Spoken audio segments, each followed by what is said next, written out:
PM किसान योजनार टंका मिलवाकू नहीं आसीगला एक नुआ सूचना। यही तारीख में आपण खातार जमा होगाकू जाउछि 20तम किस्तिर 2000 टंका। जदि आपण भी जड़े पीएम किसान हिताधिकारी आ चाह बसचंती केबे सुधा आपण टंका पाई पारिबे। एबे किसान योजना को नहीं आसीगला एक नुआ सूचना। आसंतु संपूर्ण अपडेट जानिबा ता पूर्वरु वीडियो को लाइक करंतु, सब्सक्राइब करना थिले एबे सब्सक्राइब करी पाखर थिबा घंटी चिन्ह को दबाइ दियंतु। आपण माने जानिथिबे पीएम किसान योजना अधीन रे चासी मानकू वार्षिक 3टी किस्ती रे 2,000 करी 6,000 टंका आसी थाए।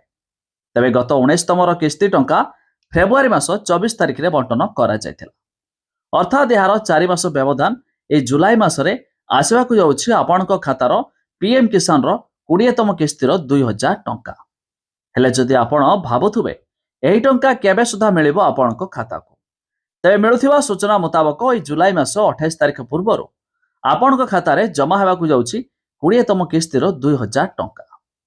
हेले एथर सही हिताधिकारी की मिलिबो जो माने किसान योजना रे ई-केवाईसी कराई नैथिबे। अर्थात जदि आपण भी जणे पीएम किसान रो हिताधिकारी तेबे यह जानि रखंतु एथिबाई एथिरे ई-केवाईसी करिबा कंपलसरी।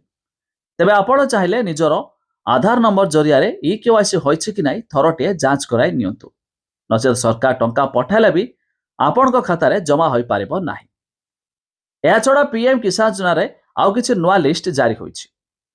तबे जो माने नुआ हिताधिकारी आवेदन करिथिले सेमानकर अप्रूव हेबा परे किछि नुआ लिस्ट मध्ये जोडी होइछि। आउ ए लिस्ट रे जे माने शामिल होइछंती सेमानकू ए किसान योजनार 20तम किस्तिर 2,000 टंका सेमानक अकाउंट रे जमा होई जिवो। तबे जदि आपण भी किसान योजनार लिस्ट देखिया पई चाहुचंती तेबे वेबसाइट रो लिंक आमे डिस्क्रिप्शन रो देइछु, आपण माने जाय मध्ये चेक कराई नियंतु।